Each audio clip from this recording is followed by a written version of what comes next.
Mari kita lihat apakah hari ini kita pun akan diinspirasi oleh kebenaran firman Allah, diwahyukan oleh firman Tuhan. Saya sendiri sangat diberkati dengan kebenaran firman Tuhan yang membuat saya tidak berhenti menyanyi, menyembah Tuhan dan mencari wajah Tuhan, berdoa bahwa saya yakin apa yang Tuhan akan firmankan pada pagi hari ini akan menembus sampai kepada roh kita. Amin. Amin. Ya, kita tiba pada minggu yang ketiga dari bulan Agustus ini dengan tema masih tetap The Message of Faith sepanjang 3 bulan. Dan hari ini kita akan melihat bersama-sama berbeda tapi sama. Apakah saudara siap untuk firman Tuhan? Katakan kepada orang di sebelahmu, HP-nya udah disalinin belum? Koneksi-koneksi semua dihentikan sementara. Saudara mendengarkan firman Tuhan hanya untuk mencatat kebenaran firman Allah. Amin. Saya khawatir kalau saudara buka akses yang lain, saudara akan dengar suara yang lain. Tapi kalau kita fokus kepada Tuhan, maka dia akan berbicara. Ibrani pasalnya yang ke-11, ayatnya yang ke-30. Mari kita buka firman Tuhan bersama. Ibrani pasal yang ke-11 ayat 30 saya sudah sediakan di slide, saudara bisa catat saja dan baca kembali nanti di rumah. Kita baca bersama ya, 1, 2, 3. Karena iman, maka runtuhlah tembok-tembok Yeriko setelah kota itu dikelilingi 7 hari lamanya. Karena apa saudara? Karena iman. Karena militer? Enggak juga. Karena kekuatan manusia? Enggak, tapi karena kekuatan iman. Nah, Bapak Ibu Saudara yang kasih dalam Tuhan, iman kepada firman Tuhan telah mendorong orang Israel pada waktu itu di bawah kepemimpinan Yosua melakukan hal-hal yang mungkin disebut sebagai foolish. Melakukan perkara yang sepertinya bodoh dan tidak masuk akal. Tapi kekuatan kepercayaan akan firman itu yang mendorong mereka untuk melakukan. Dan pada akhirnya mereka melihat mujizat terjadi. Karena belum ada dalam sepanjang sejarah sebuah tembok yang begitu kuat, begitu kokoh dibangun, itu tembok kota saudara. Diruntuhkan hanya karena dikelilingi setiap hari sekali, 7 kali pada hari yang ke-7. Jadi ada orang berspekulasi berapa kali Yeriko dikelilingi temboknya? Berapa? 13. 1 hari sekali pada hari yang ke-7. 7 kali, jadi totalnya 13 kali. Nah Bapak Ibu Saudara, kota Yeriko itu adalah kota yang menghadang orang Israel untuk masuk ke tanah Kanaan. Jadi ketika orang Israel keluar dari Mesir pada waktu itu dibawa ke kepemimpinan Musa yang begitu hebat, diperkirakan pada waktu itu 2 juta orang yang keluar dari Mesir. Dan mereka melakukan sebuah perjalanan yang sangat jauh, ya, yang sebenarnya dekat tapi menjadi jauh. Saudara yang pernah ke Israel dari Mesir masuk ke Yerusalem itu dekat banget, ya. Naik bus cuma 6 jam. Tapi mereka harus berjalan kaki selama 40 tahun dan ada banyak kejadian mujizat yang Tuhan kerjakan. Nah, Yeriko adalah kota pertama sebelum tanah Kanaan, saudara. Dia bagian dari Kanaan tapi dia adalah satu kota tersendiri. Jadi waktu itu Yosua setelah itu Musa meninggal menggantikan Musa untuk meneruskan perjalanan ini menuju ke tanah perjanjian. Tanah yang Tuhan sebutkan penuh dengan susu dan madu. Tanah yang sangat diberkati oleh Tuhan. Sampai hari ini menjadi berkat bagi bangsa-bangsa yang luar biasa. Dari segi agriculture-nya, dari segi medisnya. Bapak Saudara, ada banyak hal yang dilakukan yang keluar dari Israel hingga hari ini menjadi berkat bagi banyak orang. Namun saudaraku yang kasih dalam Tuhan, setelah sebuah perjalanan yang panjang dan mujizat yang terjadi, satu mujizat lepas mujizat, mereka harus menyeberangi sungai Yordan. Dan sekali lagi mujizat terjadi ketika umat Israel lewat imam-imam yang berjalan di depan pada waktu itu menginjakkan kaki di sungai Yordan. Waktu kaki mereka menyentuh air sungai Yordan, tiba-tiba sungai itu menjadi kering, saudara. Dan Israel mulai menyeberang sungai Yordan. Tapi yang hebatnya di situ ternyata ada sebuah kota. Kota yang dibangun dengan begitu luar biasa, saudara. Menghadang di depan mereka. Kota yang disebutkan, mari kita lihat di dalam Yosua pasalnya yang ke-6, ayat 1 dan 2. Dikatakan di situ, dalam pada waktu itu, Yeriko telah menutup pintu gerbangnya. Telah tertutup kota itu karena orang Israel. Jadi rupanya kedatangan umat Israel pada waktu itu sudah kedengaran. Mereka akan masuk karena mereka nggak mungkin bisa memiliki tanah Kanaan tanpa melewati Yeriko. Telah tertutup kota itu karena orang Israel, tidak ada orang keluar atau masuk. Nah ini kuncinya Bapak Saudara, berfirmanlah Tuhan kepada Yosua. Ketahuilah, aku serahkan ke tanganmu Yeriko ini beserta rajanya dan pahlawan-pahlawannya yang gagah perkasa. Saya bayangkan waktu Yosua menerima firman ini, he just say, God, you are kidding. Tuhan bercanda kali ya. Katanya sudah diserahkan. Nah saudara, 40 tahun mengalami kesusahan di padang gurun. Kini mereka tiba di depan tanah Kanaan, cuma tinggal selangkah lagi masuk dan menikmati tanah yang penuh dengan susu dan madu itu. Ada Yeriko, ada sebuah kota yang bukan saja dibangun dengan arsitektur yang kuat tembok-temboknya, karena menurut hasil arkeologi, tembok itu dibangun dari bahan dasar tanah liat yang dikeringkan dengan panas matahari, saudara. Yang pada waktu itu, that is the best materials. Itu material yang terbaik, yang sangat kokoh, yang tidak mungkin ditembus, saudara. Tapi di situ juga firman Allah katakan ada raja dan pahlawan-pahlawan yang gagah perkasa. Nah saya membayangkan Bapak Ibu Saudara, sama seperti saudara pada pagi hari ini. Saya coba membuka sedikit klik di pemikiran kita bahwa orang Israel, saya membayangkan saya ada di dalam kerumunan orang-orang Israel itu. Terus saya ngomong sama sebelah saya, akhirnya nyampe juga. Akhirnya kita bisa melihat tanah itu. Akhirnya kita bisa menyentuh tanah itu. Akhirnya kita bisa hidup sebagai orang merdeka. Akhirnya kita bisa punya keluarga yang layak. Akhirnya. Seperti itu adalah sebuah akhir dari sebuah penderitaan. Awal dari sebuah kebahagiaan, betul apa enggak? Tapi ternyata di depan mereka ada sebuah kota yang sangat kuat. Kota yang tertutup pintunya, saudaraku. Nah saudaraku yang kekasih dalam Tuhan, biarpun kota tertutup pintunya, biarpun temboknya begitu kuat, sekalipun raja dan pahlawan-pahlawannya begitu hebat dan perkasa, dengarkan ini, namun janji Tuhan tidak pernah batal. Janji Tuhan gak pernah batal dalam kehidupan kita. Walaupun, itu deal dikit lagi. Walaupun saya itu udah hampir sembuh, kenapa ini drop lagi? Walaupun ini kelihatannya sudah sedikit lagi saya bisa menyentuh janji Tuhan ini yang Tuhan bilang sama saya. Tapi kok tiba-tiba orang yang saya doakan, anak-anak yang saya doakan, udah bagus kemarin perubahannya. Datang ke doa komunal saya minta didoain, di permohonan doa saya, udah bagus perubahannya. Kok tiba-tiba dia memberontak lagi?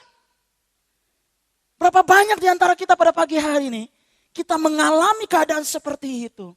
Tanah Kanaan begitu dekat, tapi tiba-tiba kita berhadapan dengan tembok yang tinggi.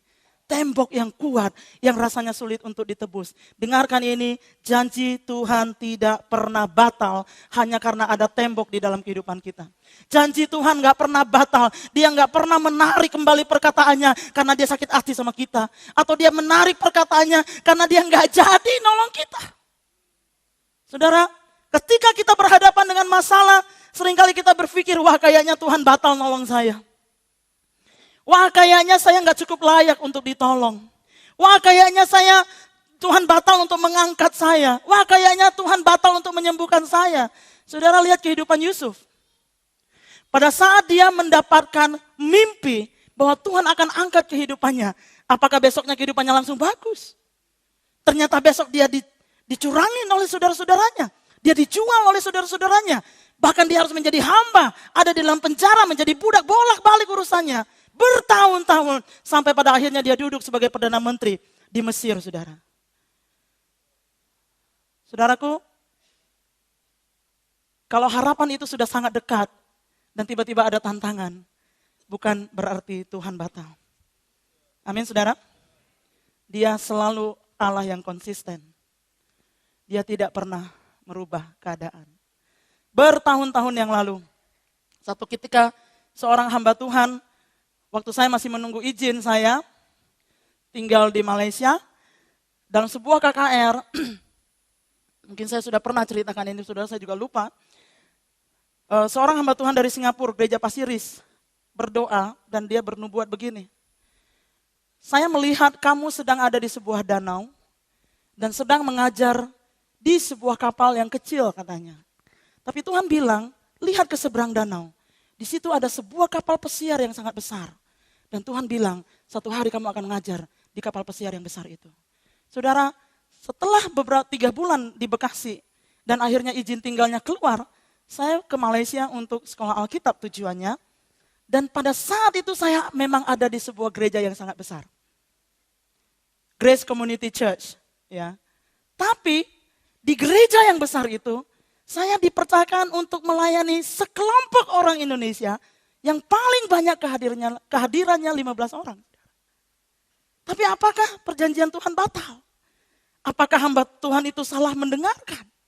Apakah Tuhan batal? Dan saya sangat yakin itu adalah firman Allah. Karena hati saya penuh dengan damai sejahtera ketika saya mendengar perkataan itu. Dan saya katakan terima kasih Tuhan, karena Engkau pasti akan melaksanakan. Saya nggak pernah membayangkan kalau sampai hari ini saya bisa berbicara di depan saudara ribuan orang. Dan itu terjadi Bapak Saudara.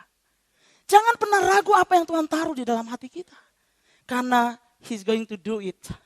Dia pasti akan melakukan. Bulan Mei kemarin, waktu Pastor Ongsek yang datang dan saya menerjemahkan di ibadah umum yang keempat. Orang ini saya kenal saya tahu udah lama banget. Kalibernya, salah satu kaliber GSD di Malaysia. Dan dalam pembicaraan di kantor Pastor Arif setelah hamba Tuhan ini khotbah, saya bilang, Pastor, can you please pray for me? Waktu dia berdoa untuk saya, dia bilang begini, Yohana, 2 atau 3 bulan ke depan, kamu akan melihat perkara yang ajaib. Karena kamu harus mengerjakan satu hal, tapi nggak ada orang support kamu. Tapi Tuhan bilang, kamu lakukan saja. Karena Tuhan akan memberikan kemenangan yang besar. Dan saya melihat Bapak Saudara, memang ada kadang-kadang dalam kehidupan kita merasa sendiri. Kok kayaknya saya nggak didukung ya. Dan ada banyak perkara yang terjadi selama 3 bulan itu. Dan saya terima firman Tuhan itu dan saya katakan, Tuhan, saya akan jalankan karena saya tahu firman-Mu, iya dan amin, Engkau sudah mengatakannya. Dan saya akan berani untuk menghadapi semuanya itu. Saudara, ada banyak proses yang terjadi selama kongres. Karena saya diminta Tante Elia dan Pastor Arif untuk mengurus 250 orang relawan itu yang tidak mudah. Karena setiap relawan dia datang dan dia bilang, oh saya mau melayani cuma 3 jam, saya mau melayani dari jam ini sampai jam ini, harinya cuma tertentu. Jadi saya harus pikirkan bagaimana menempatkan mereka supaya mengakomodir kerinduan mereka untuk melayani. Dan itu semua sudah settle Bapak Saudara. Tetapi tiba-tiba kami dapat informasi dari bagian acara bahwa acara dirubah, yang malam jadi pagi, yang pagi jadi malam. Sementara relawannya beda yang pagi sama malam Saudara. Tapi saya melihat Tuhan begitu luar biasa, saya cuma bilang, God, I know you are with me. Dan Engkau sudah berfirman 3 bulan yang lalu bahwa Engkau menyertai saya. Dan akhirnya kongres bisa selesai dengan baik. Semua relawan senang, mereka melayani dengan sukacita. Dan ada banyak masukan yang saya terima dan mereka merasa diberkati oleh Tuhan. Saudara, walaupun ada hambatan, walaupun ada tantangan, itu tidak merubah janji Tuhan dalam kehidupan kita. Amin saudara, maukah saudara berpegang kepada keyakinan bahwa Tuhan, Dia pasti menggenapi janjinya pada pagi hari ini. Saudaraku, nah ketika Yosua menghadapi tembok Yeriko, kota Yeriko, ada strategi yang sangat unik yang Tuhan berikan pada waktu itu untuk bagaimana mereka bisa mengalahkan tembok Yeriko. Nah strategi ini unik karena yang pertama Tuhan sendiri yang membuat strateginya. Strategi itu Yosua terima langsung dari Tuhan saudara. Dan saya percaya dan saya membangkitkan iman saudara bahwa strategi yang Tuhan katakan itu adalah yang paling jitu. Itu yang paling tepat. Tuhan tidak pernah salah ketika Dia berkata, kamu akan kelilingi semua tembok-tembok itu. Kamu harus kelilingi dengan tutup mulutmu, diam aja. Tapi pada saat sangkakala di hari yang ke-7 keliling itu terjadi, sangkakala panjang bunyi, disitulah kamu baru bersorak. Dan saat itu tembok itu akan jatuh, saudara. Nah Tuhan sendiri yang membuat strategi. Dan saudaraku yang kasih dalam Tuhan, ada banyak hal terjadi dalam kehidupan kita. Kita tahu firman Allah dan Tuhan berbicara kepada kita. Tapi seringkali strategi yang Tuhan bikin itu tidak masuk dalam akal kita, saudara. Strategi menaklukkan tembok itu unik. Yang pertama karena itu datang dari Tuhan. Yang kedua strategi penaklukan kelihatan seperti sebuah rencana yang bodoh. Bagaimana tidak? Ayat yang ketiga dari Yosua pasal yang ke-6 menceritakan. Haruslah kamu mengelilingi kota itu, yakni semua prajurit harus mengedari kota itu sekali saja. Demikianlah engkau harus perbuat selama 6 hari lamanya. Dan 7 orang imam harus membawa 7 sangkakala tanduk domba di depan tabut. Tetapi pada hari yang ke-7, 7 kali kamu harus mengelilingi kota itu. Sedang para imam meniup sangkakala. Apabila sangkakala tanduk domba itu panjang bunyinya, dan kamu mendengar bunyi sangkakala itu, maka haruslah seluruh bangsa bersorak, seluruh bangsa bersorak dengan sorak yang nyaring, maka tembok kota itu akan runtuh, lalu bangsa itu harus memanjatnya masing-masing langsung ke depan. Nah saudara, sekalipun strategi itu kelihatan bodoh, namun Yosua membawa seluruh umat Israel untuk taat kepada firman Allah. Dan kalau kita perhatikan di ayat yang ke-20 dari pasal 6 kitab Yosua, pada akhirnya tembok itu diruntuhkan saudara. Tindakan yang sangat tidak masuk akal. Kenapa? Karena kita akan berpikir apa hubungannya tembok dengan kelilingin dia gitu. Nggak ada mantra yang dibacain, cuma keliling aja. Ada banyak hal yang kalau kita perhatikan saudara. Tetapi karena iman, sekali lagi. Karena Tuhan yang berfirman, karena Tuhan yang berkata-kata, maka Yosua membawa seluruh umat Israel untuk taat kepada apa yang Tuhan katakan. Kita perlu belajar, sama seperti murid-murid Tuhan Yesus Bapak Ibu Saudara. Murid-murid Yesus ketika mereka sepanjang jalan menebarkan jala, sepanjang malam mereka coba untuk nangkap ikan, nggak ada satupun ikan yang mereka dapat saudara. Dan ketika mereka bertemu dengan Tuhan Yesus, Yesus bilang tebarkan jalamu. Terus ada murid-murid yang berkata, Tuhan, Guru, kami tuh udah sepanjang malam menebarkan jala, kurang apa lagi? Tapi karena Engkau yang menyuruhnya, maka kami pun akan melakukannya. Attitude itu loh Bapak Saudara. Seberapa yakin kita akan firman Kristus. Firman yang mana? Berapa bulan yang lalu kita sudah belajar the message of truth. Bagaimana firman Allah Yesus mengajarkan dari pengajaran Matius. Pasalnya yang ke-5 sampai pasalnya yang ke-7. Seberapa kita yakin akan firman Kristus tentang mengampuni. Bahwa pengampunan itu akan menyembuhkan kamu. Seberapa kita yakin tentang firman Kristus bahwa lebih baik memberi daripada menerima, saudara. Saudara, orang yang memberi dengan hati yang sukacita tidak pernah akan kekurangan. Amin, saudara. Saya harus ceritakan kepada Bapak saudara. Bulan Juli dan bulan Agustus, ada banyak pengeluaran yang saya nggak pernah rencanakan. Karena saya kedatangan keluarga, karena saya juga kedatangan teman-teman dari daerah, datang ke rumah, menginap di rumah. Dan satu ketika, sementara kita merencanakan kongres ini, Tuhan bicara dalam hati saya, treat them well. Ajak beberapa teman untuk jalan-jalan, ajak mereka untuk makan, ajak mereka untuk main. Dan saya cuma mau belajar untuk taat kepada firman Allah, saudara. Alhasil apa yang terjadi, begitu saya mesti bayar cicilan rumah, aduh duitnya mepet banget ya. Apakah Tuhan batal memberkati saya? Enggak. 2 hari kemudian, ada seorang jemaat datang ke kantor. Dan dia bilang, yo Tuhan bicara kamu lagi butuh duit. Saya nggak ngomong sama orang tersebut. Saya berdoa dan Tuhan bilang kamu sedang butuh uang. Apakah Tuhan batal dengan janjinya? Dia nggak pernah batal, saudara. Tapi apakah kita dengar suara Tuhan atau enggak? Beberapa waktu yang lalu, berapa bulan yang lalu mungkin, saudara tahu ongkos ke Bandung itu nggak murah, betul apa enggak? Sekali ke Bandung itu bisa ratusan ribu, saudara. Tapi kita belajar untuk memberi. Sebagai panitia, kita menabur dalam semua yang dikerjakan. Tiba-tiba ada seorang ibu yang datang sama saya, terus dia bilang gini, yo ini sedikit untuk beli bensin, sedikitnya tuh banyak. Sedikit buat itu banyak buat saya. Saya nggak pernah klaim bensin, Bapak Saudara. Dan itu membuat saya kaget. Bahwa Tuhan kadangkala dia menaruh diri kita, menempatkan kita. Seperti ada sebuah tembok yang kita harus hadapi, itu Yeriko di dalam kehidupan kita. Namun dia tidak pernah batal. Saudara hidup pas-pasan, namun ada perintah Tuhan untuk mengembalikan persepuluhan.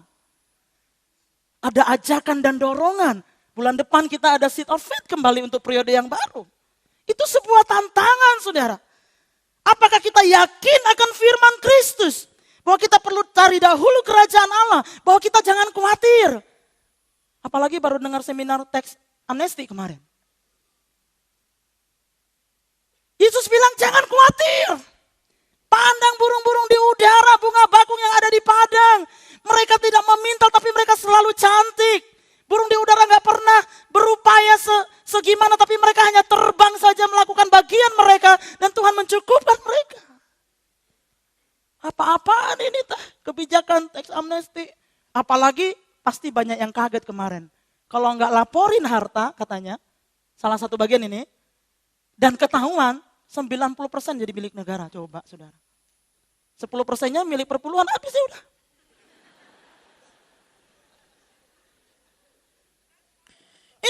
Ini pemerintah kenapa ya bikin aturan kayak begini ya?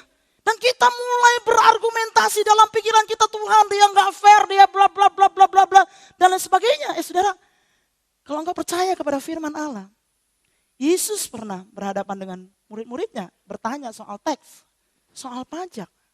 Terus Yesus bilang, kamu ambil koin, sikal. Kamu lihat ada gambar siapa di situ? Ada gambar kaisar. Oke, kembalikan apa yang punya kaisar kepada kaisar, kembalikan apa yang menjadi milik Tuhan kepada Tuhan. Apakah kita khawatir? Seberapa kita yakin akan firman Kristus. Kalau kita yakin dengan firman Kristus, keyakinan itu akan mendorong kita untuk taat. Akhirnya kita melihat janji Tuhan digenapi dalam kehidupan kita. Saudara, saudara, untuk apa Alkitab mencatat semua sejarah Israel itu? Roma pasal 15 ayat yang keempat. Ada banyak kisah yang tercatat di dalam Alkitab. Bagaimana Tuhan menciptakan langit dan bumi. Bagaimana orang Israel tertindas dan mereka dibebaskan oleh Allah yang berkuasa. Bagaimana mereka harus berjalan di padang gurun dan Tuhan pelihara mereka dengan luar biasa. Terus mereka masuk ke tanah Kanaan yang hari ini kita pelajari. Roma pasal 15 ayat 4 berkata, sebab segala sesuatu yang ditulis dahulu telah ditulis untuk menjadi apa Bapak Saudara? Pelajaran bagi kita. Supaya kita teguh berpegang pada pengharapan oleh ketekunan dan penghiburan dari kitab suci. Jadi kalau saudara kehilangan pengharapan, kita perlu belajar firman Allah. Kita perlu belajar dari apa yang tercatat dari firman Tuhan. Kisah Israel dicatat untuk memberikan banyak pelajaran kepada kita. Saya sangat hobi berangkat ke Israel. Kenapa? Ada banyak hal yang saya bisa lihat. Secara rohani diimplikasikan dalam kehidupan sehari-hari. Ada banyak hal yang kita bisa lihat. Sejarah kehidupan mereka yang begitu luar biasa saudara. What can we learn? Yang pertama saudara, kita bisa belajar bahwa untuk melihat manifestasi iman yang terpenting adalah ketaatan. Ketaatan adalah ujian tertinggi dari iman Kristen saudara. Bukan sekedar beragama, tapi ketaatan.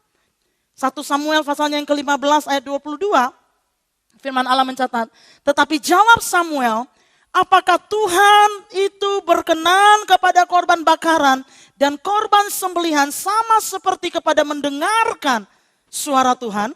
Sesungguhnya mendengarkan lebih baik daripada korban sembelihan. Memperhatikan lebih baik daripada lemak domba-domba jantan. Saudara. Well, Tuhan bukannya gak senang dengan korban-korban yang kita berikan. Tetapi di atas korban yang kita bisa berikan kepada Tuhan, sebenarnya Tuhan gak butuh korban kita, betul apa enggak? Tapi waktu kita berkorban itu membentuk karakter kita, itu yang penting.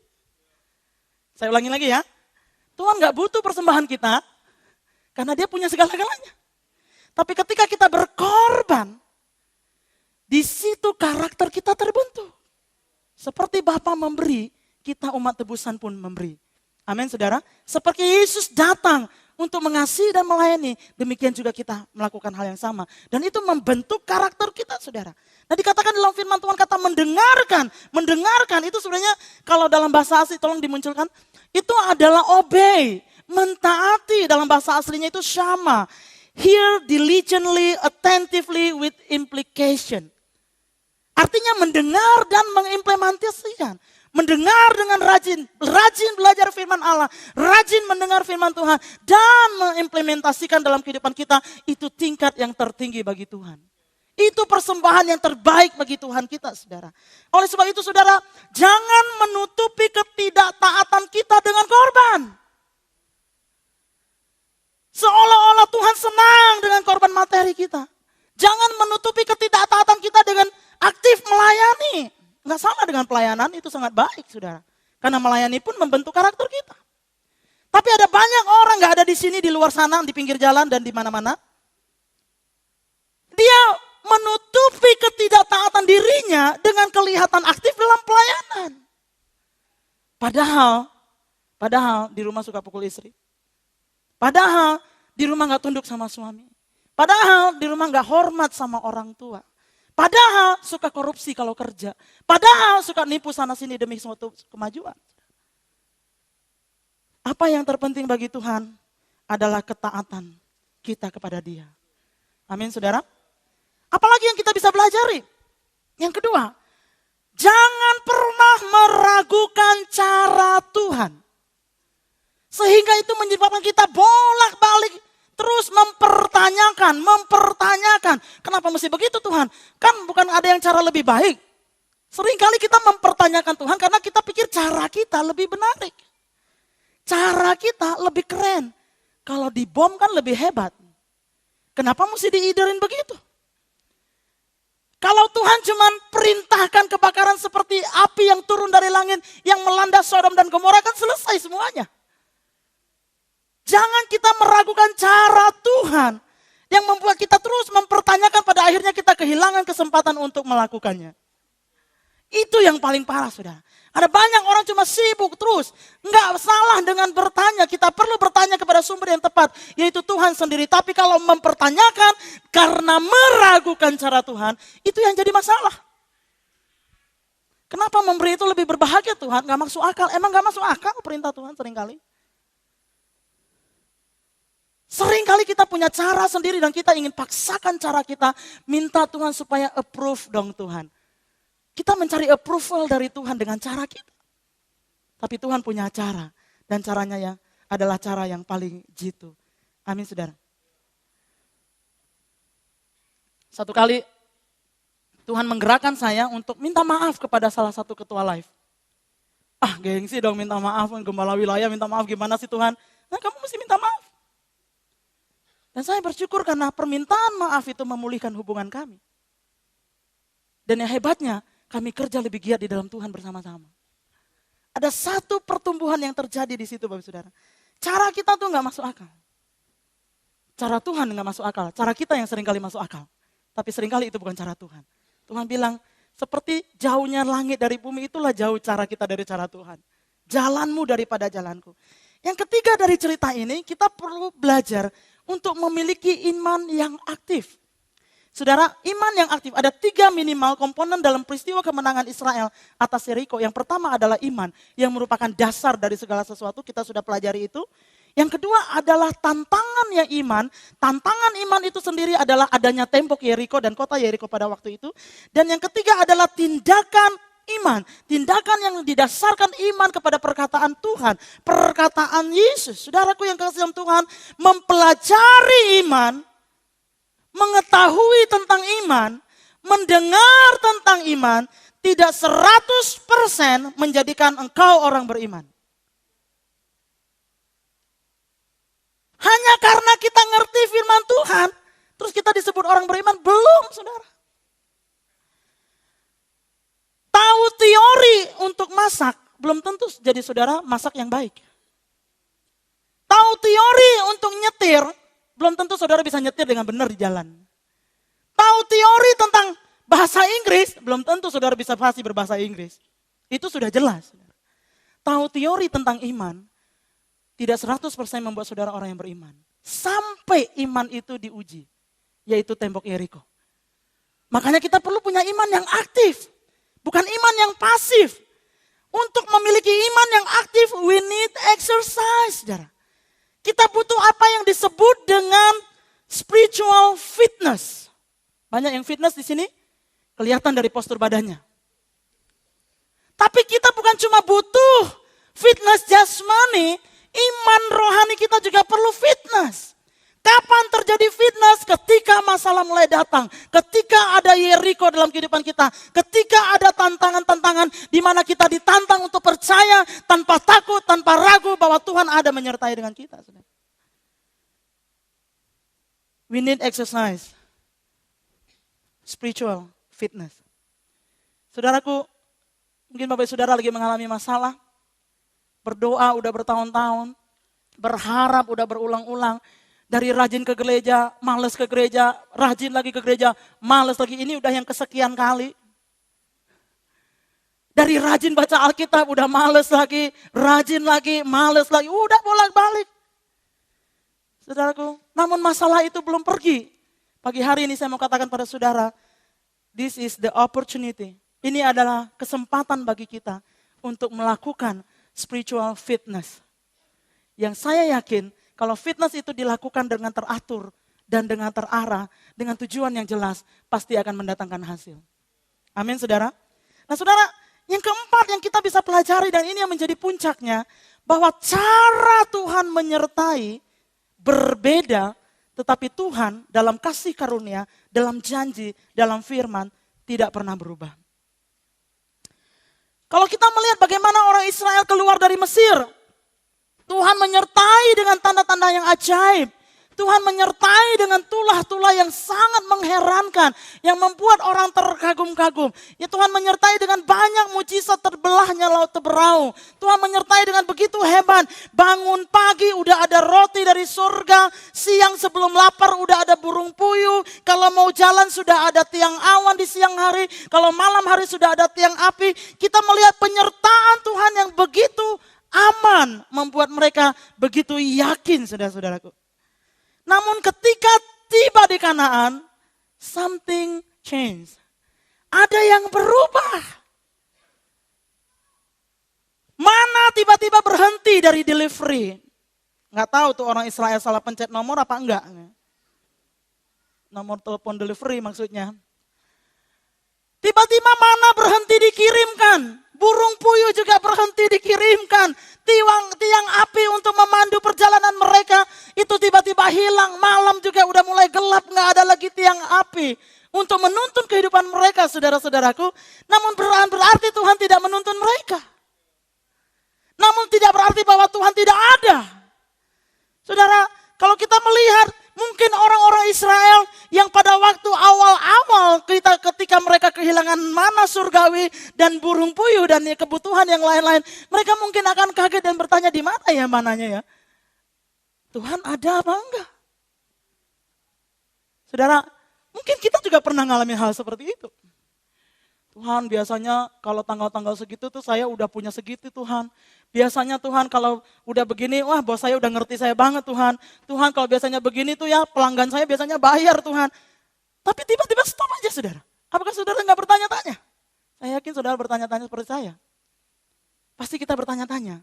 Tapi ada pelajaran yang penting di tempat ini pada pagi hari ini. Bahwa tingkat iman yang Tuhan sedang bawa kita adalah tingkat iman yang lebih tinggi. Orang Israel menerima mujizat, perlindungan, kecukupan dari Tuhan. Waktu mereka keluar dari Mesir, itu mereka terima di muka. Enak gak terima di muka? Ya aman dulu lah kalau kantong ada duit kan begitu kan. Segala sesuatu yang diterima di muka itu mendatangkan rasa aman saudara. Tapi ketika mereka mulai masuk ke tanah Kanaan, semuanya mulai berubah. Tanah Kanaan gak semudah yang mereka bayangkan. Di tanah Kanaan pun mereka masih harus berjuang. Buktinya Tuhan bilang kamu harus kalahkan saudara. Kalahkan raja-raja, kalahkan pahlawan-pahlawan. Loh, emang Tuhan gak mampu apa? Tuhan mampu. Tapi Tuhan sedang membawa orang Israel sekali lagi pada tingkat iman. Tingkat cinta akan Tuhan. Tingkat pengenalan Tuhan yang lebih tinggi lagi saudara. Di sini ada beberapa di antara kita yang sedang mengalami mujizat Tuhan di awal iman percaya kita. Mungkin kita berpikir kok dulu saya waktu baptis ya, kalau doa tuh langsung dijawab loh. Langsung. Keluar dari pintu gereja tuh langsung gitu. Tapi kok sekarang agak susah ya. Ini dia masalahnya di sini saudara. Dulu waktu saya pertama kali dibaptis, aduh gampang deh kalau minta sama Tuhan tuh.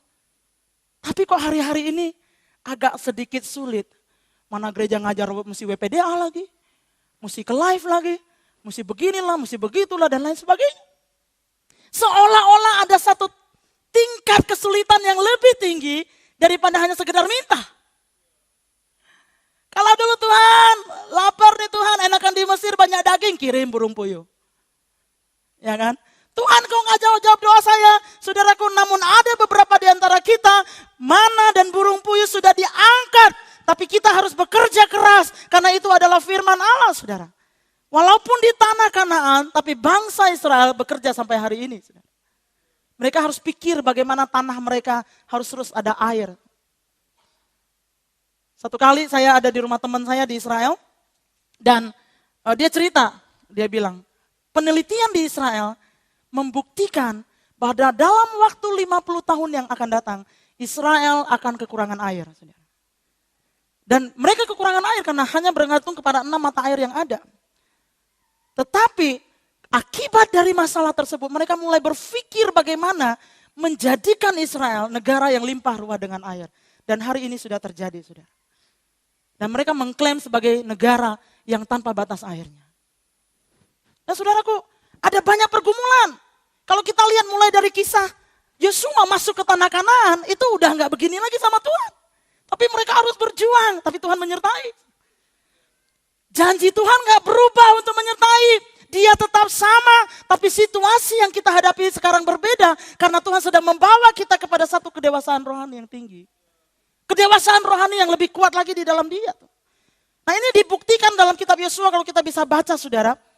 Yosua pasalnya yang ke-17 ayat yang ke-18. Firman Allah katakan, tetapi pegunungan itu akan ditentukan bagi kamu juga. Gunung itu Tuhan bilang saya kasih juga sama kamu. Tetapi karena tanah itu apa Bapak Saudara? Hutan. Haruslah kamu membukanya. Apakah Yosua bisa protes bilang Tuhan nih kayaknya gak niat ngasih saya. Masa yang dikasih hutan, kenapa bukan kota yang udah bagus dibangun? Tapi ternyata ada bagian yang harus diperankan oleh Israel pada waktu itu. Kenapa? Karena itu adalah proses sebuah pendewasaan dan pengenalan yang kuat akan Tuhan, saudara. Nah, ini membutuhkan sebuah kedewasaan. Kamu akan memilikinya sampai kepada ujung-ujungnya. Sebab kamu akan menghalau orang Kanaan itu. Sekalipun mereka mempunyai kereta besi.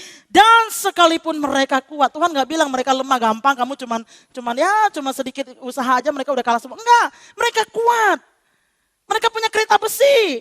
Ya, dan tanah itu bentuknya hutan di atas gunung pula. Tapi firman Allah kepada Yosua pada waktu itu. Engkau harus membuka tanah itu. Karena itu sudah diberikan bagi kamu. Ada satu extra effort yang diberikan. Ada satu proses yang dijalankan. Tidak semudah waktu awal mereka keluar dari Israel. Namun Tuhan punya maksud yang lebih besar dalam kehidupan kita. Dia menyertai saudara. Nah ini membutuhkan kedewasaan untuk menanggapi hal seperti ini. Kalaupun kita sudah beriman kepada Yesus, namun masih ada kesulitan. Walaupun kita sudah rajin beribadah, masih ada kesulitan. Walaupun kita sudah belajar taat kepada firman, masih ada kesulitan. Itu membutuhkan kedewasaan untuk menanggapi kesulitan-kesulitan tersebut, saudara. Karena itu adalah tujuan Yesus memanggil kita. Efesus pasalnya yang keempat ayat yang ke-13. Sampai kita semua telah mencapai kesatuan iman dan pengetahuan yang benar tentang anak Allah. Apa saudara? Kedewasaan penuh. Dan tingkat pertumbuhan yang sesuai dengan kepenuhan Kristus. Ada maksud Tuhan memanggil kita. Bukan cuma sekedar mengampuni dosa dan kesalahan kita. Tapi dia mau kita bertumbuh. Bertumbuh semakin hari semakin dewasa. Dan bertumbuh dewasa itu sebuah proses. Itu tidak terjadi satu malam. Tapi itu adalah sebuah proses. Dan Tuhan yang kita sembah berjanji menyertai kita dalam setiap musim yang kita nyanyikan tadi. Dalam setiap proses dan fase lepas fase yang kita harus hadapi untuk membuat kita semakin hari semakin sempurna. Kita harus bertumbuh dewasa di dalam Tuhan. Amin Bapak Saudara. Nah minimal ada 2 indikasi orang yang dewasa. Yang pertama dia melayani saudara. Kalau saudara dulu datang ke gereja hanya dilayanin saja, begitu senang. Ya kan, ulang tahun diteleponin sama Kovenjong gitu ya. Terus datang ke gereja, ayo mari duduk di sebelah sini. Semuanya disuapin. Tapi saatnya kita bertumbuh. Salah satu indikasi orang dewasa, dia melayani. Dan kita punya kesempatan yang baik pada pagi hari ini. Ada Come on Bethlehem. Bulan ini adalah sepanjang bulan di mana kita merekrut sebanyak-banyaknya jemaat yang ingin terlibat di dalam pelayanan. Saudara tahu gak pelayanan itu membantu kita untuk bersikap dewasa? Pelayanan bukan segala-galanya, tapi pelayanan adalah bagian di mana Tuhan proses kita untuk menjadi dewasa. Karena dalam pelayanan kita belajar mendahulukan orang lain. Karena dalam pelayanan kita harus tanggalkan titel-titel kita. Datang ke gereja selamat pagi. Yang disambut kemungkinan karyawannya sendiri. Dalam pelayanan kita mesti ikutin aturan-aturan main dan lain sebagainya. Dan itu membentuk karakter kita saudara. Oleh sebab itu jangan lewatkan kesempatan yang baik ini. Dalam program Come On Bethlehem, di mana saudara diberikan formulir dan saudara mulai melihat, aduh kalau saya jadi parkiran gak akan kepentok itu mobil kayak begini. Ya jadi bukan tukang parkir, maksudnya jadi pelayanan parkir di bawah, saudara. Wah kalau saya jadi asyir, saya gak akan biarkan tuh si ibu berdiri begitu lama di situ. Saudara bisa lakukan lebih baik, why not? Kenapa kita gak berkontribusi? Karena bukan sekedar tubuh Kristus dibangun, tapi diri kita sendiri dibangun untuk menjadi seorang hamba. Seperti Yesus datang untuk melayani, bukan untuk melayani. Saudara mau serupa dengan Kristus? Amin. Mari bertumbuh dewasa. Lihat kesempatan-kesempatan yang ada. Saudara, orang dewasa juga teridentifikasi dari bagaimana cara dia menghadapi kesulitan. Saudara. Tidak seperti anak-anak. Saudara tahu kesulitan yang dihadapi oleh umat Israel pada waktu itu adalah tembok Yeriko. Yeriko adalah masalah buat bangsa Israel. Tembok Yeriko adalah tantangan yang besar untuk umat Israel bertumbuh menjadi lebih dewasa. Namun penyertaan Tuhan tetap sama. Waktu di padang gurun Tuhan sertai. Di hadapan Firaun pun Tuhan sertai hamba-hambanya. Di padang gurun Tuhan sertai. Sampai mereka harus berperang mengalahkan kota Yeriko pun Tuhan sertai, saudara. Jadi ada banyak kita sedang menghadapi tembok-tembok Yeriko mungkin di dalam kehidupan kita. Tapi percayalah penyertaan Tuhan tetap sama. Amin. Tuhan menggunakan masalah. Ada 5 minimal cara Tuhan menggunakan masalah untuk menolong kita. Ada satu slide orang pintar menulis seperti ini, saudara. Life is a series of problem solving opportunities. The problem you face will either defeat you or develop you, depending on how you respond to them. Sebuah serial. Kesempatan untuk menyelesaikan masalah itulah kehidupan.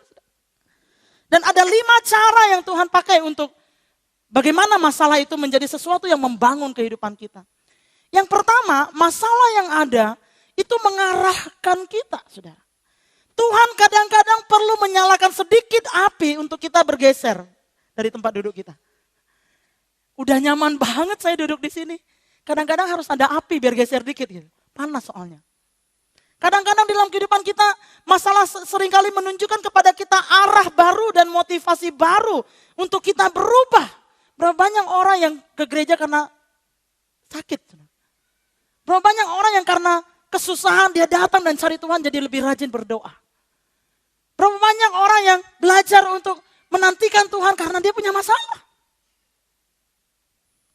Jadi masalah itu baik.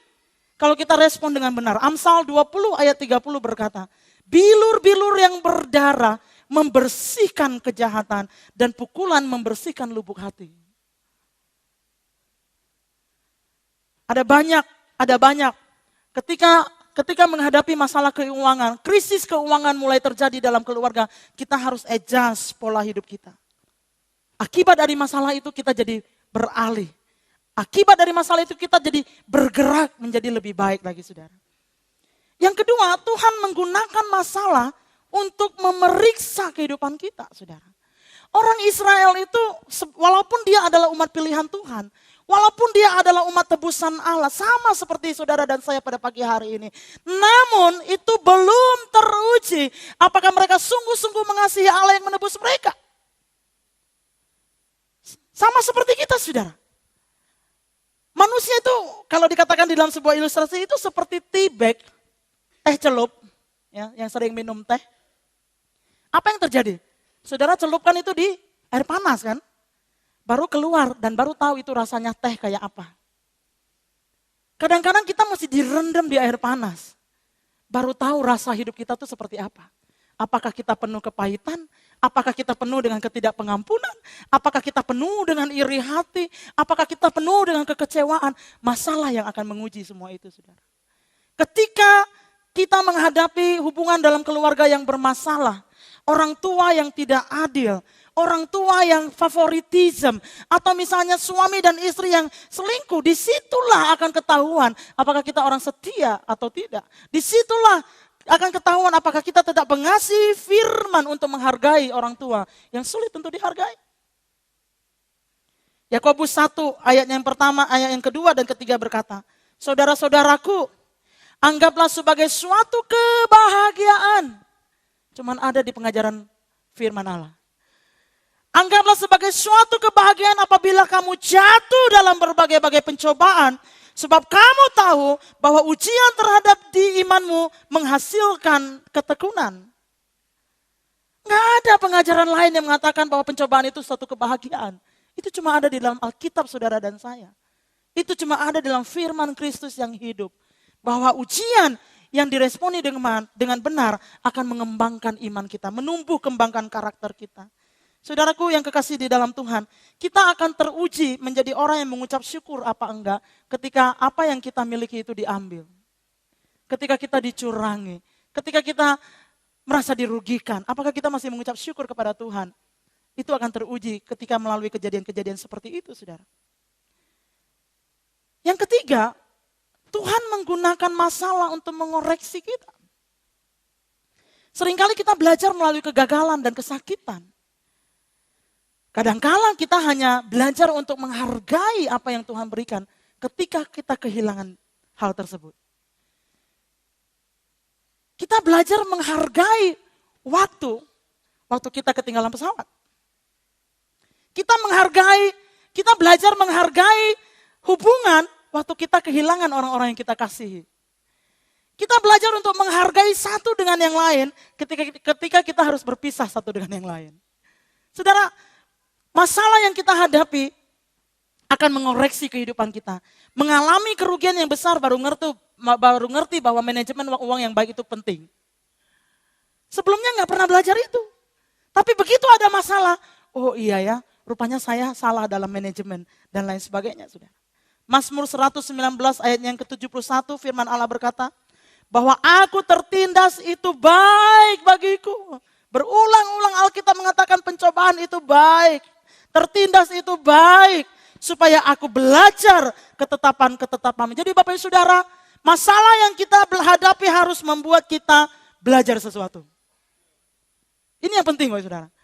Kalau masalah itu enggak dipelajari, kalau penyelesaiannya atau masalah atau sebab akibat itu enggak dipelajari, maka itu akan menjadi masalah yang berikutnya dalam hal yang sama. Jatuh bangun di situ-situ lagi. Oleh sebab itu firman Allah mengatakan bahwa aku tertindas itu baik bagiku supaya aku belajar. Supaya aku belajar, katakan belajar. Belajar saudara. Mari kita jadi orang-orang yang suka belajar. Dengan semua pergumulan yang kita hadapi, kita belajar bagaimana ketetapan Tuhan dalam kehidupan kita. Masalah, Tuhan menggunakan masalah untuk melindungi kita juga. Waktu masalah itu terjadi, kita marah sama Tuhan. Luar biasa. Kita protes kepada Tuhan.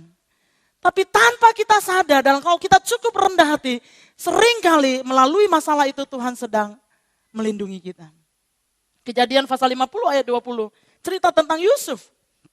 Yusuf katakan kepada saudara-saudaranya waktu mereka mulai terbuka satu dengan yang lain.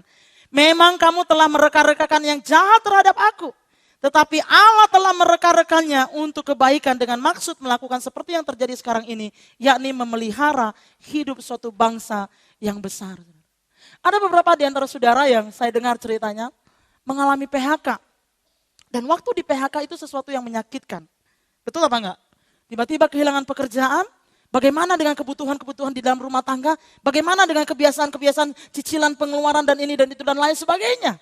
Tetapi nggak lama kemudian ternyata bosnya ditangkap KPK.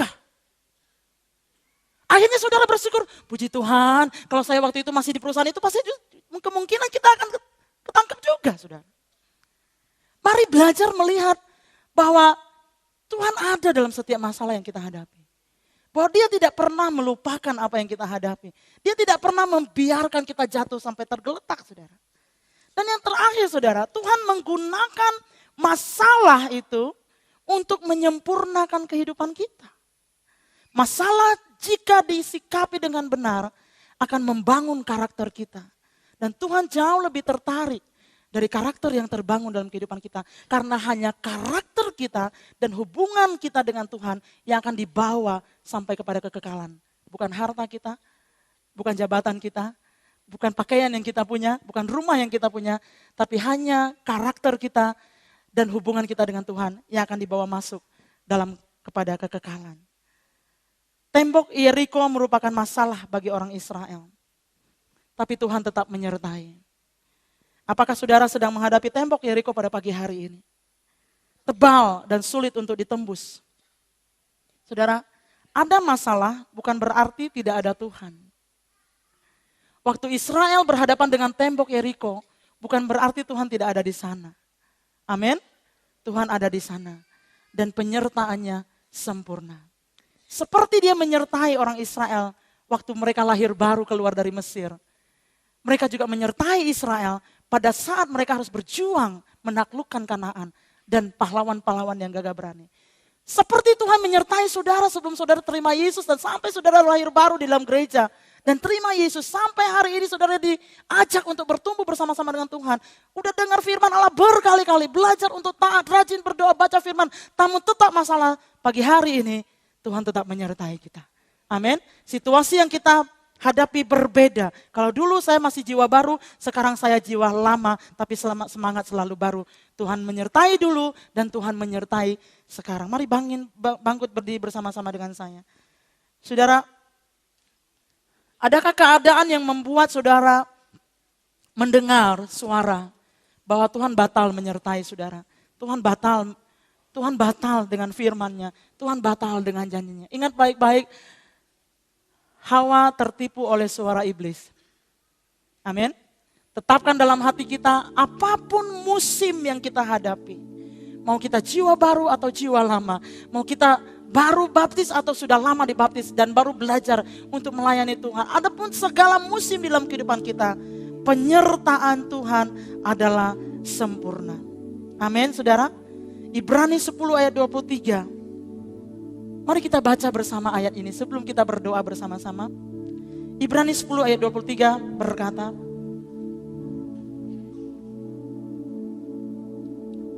tolong munculkan slide-nya, ada di slide. Ibrani pasal yang 10 ayat yang ke-23. Mari kita baca bersama, 1, 2, 3. Oh, salah, bukan ayat itu, Ibrani 10 ayat 23. Iya. 1, 2, 3. Marilah kita teguh berpegang pada pengakuan tentang pengharapan kita. Sebab Ia yang menjanjikannya setia. Sekali lagi, marilah kita teguh berpegang pada pengakuan kita tentang pengharapan kita. Sebab Ia menjanjikannya setia. Ulangi kalimat yang terakhir. Sebab Ia yang menjanjikannya. Ulangi sekali lagi.